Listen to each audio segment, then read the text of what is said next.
Hi, and welcome to my review of the Tefal Express Anti-Calc GV7450 iron.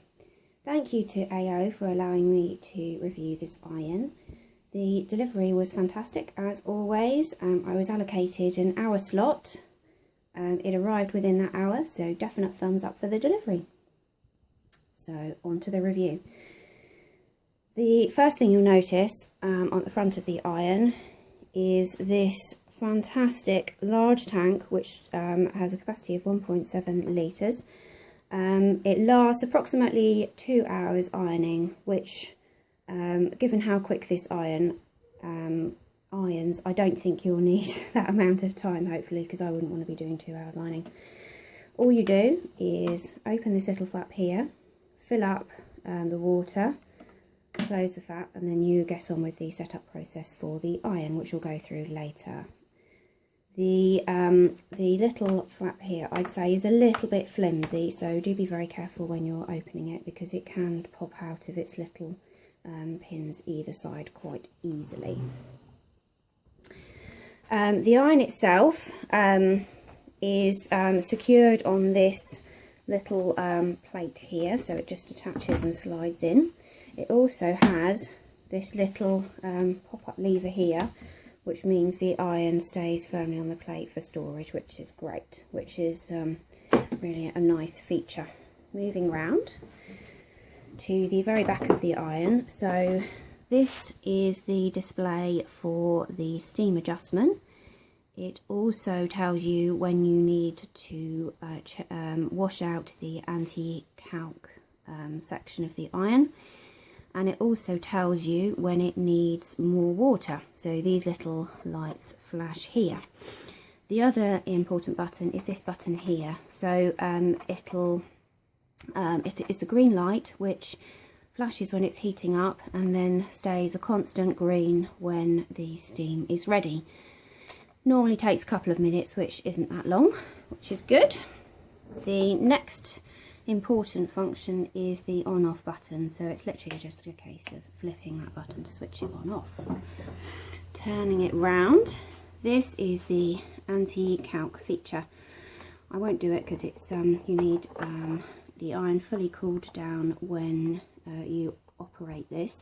It's literally a little twist, pull it out, and as you can see here, it's like a little scoop where all the calcification goes into. You just wash that out, put it back in again, secure it on. It's really important that the iron's fully cooled down before you do that.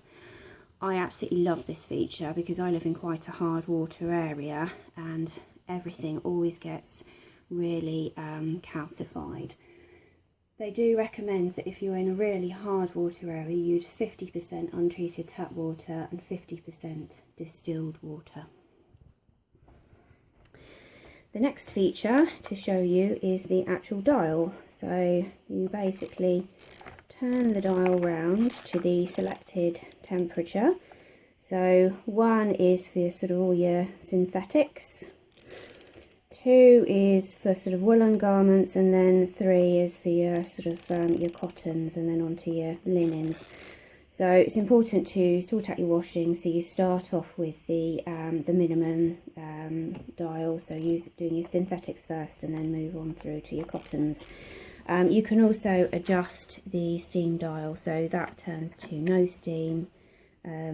Eco is the button where you turn it to use less energy, but it also allows sufficient steam flow to give a good iron. If you have very thick or creased fabrics, then the best option to use is the maximum steam flow. So let's get on to setting up this iron.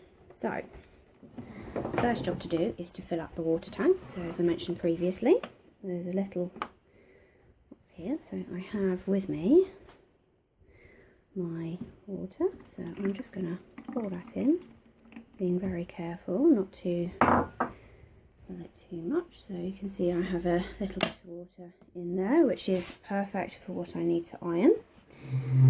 I then need to plug it in,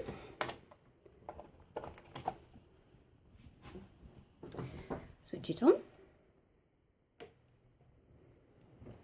And then you can see, let's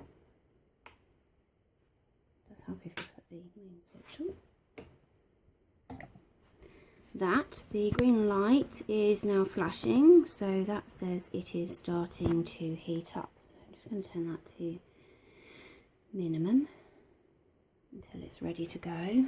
I'm also going to set the dial to the setting I need. So in this case, I think, so the iron is now ready to go. You can see this by the green button isn't flashing anymore. I've pre-selected maximum steam because the garment that I'm going to be ironing does have a lot of creases in it. So I've already pre-selected the temperature, so I've gone for 2. I should just mention the instruction leaflet before I carry on. So this is the instruction leaflet you get with the iron.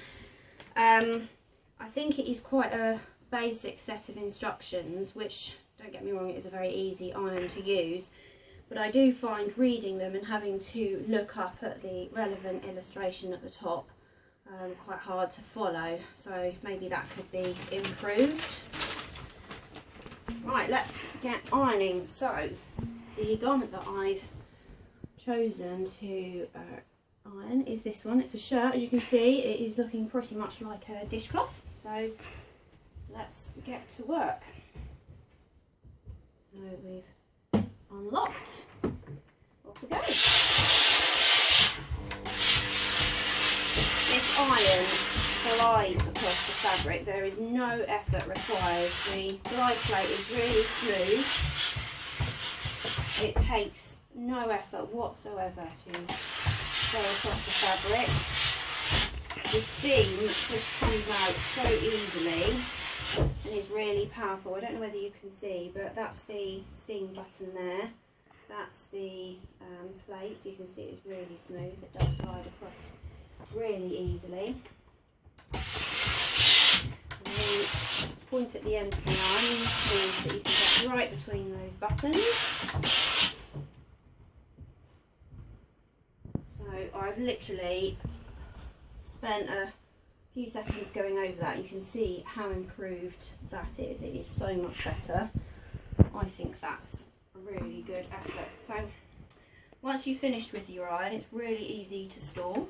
Literally put it on the plate, pull up the lock system, obviously switch it all off, both on the plug and on the main iron itself. It has got a couple of nifty features. So in here, this is where you store the plug. You can only do this once the unit is fully cool, so please let it cool down before you do that. And you literally wind the wire in and then put it in.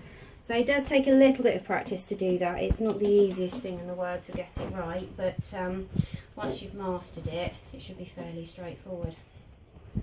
So that's my review of the Tefal Express Anti-Calc GV7450. It's a definite thumbs up from me. It's a fantastic iron which will allow me to whiz through my ironing at super speed. Very impressed with it, can definitely recommend. Thank you for watching my review, and thank you to AO for allowing me to review the iron. Thanks for watching, and goodbye.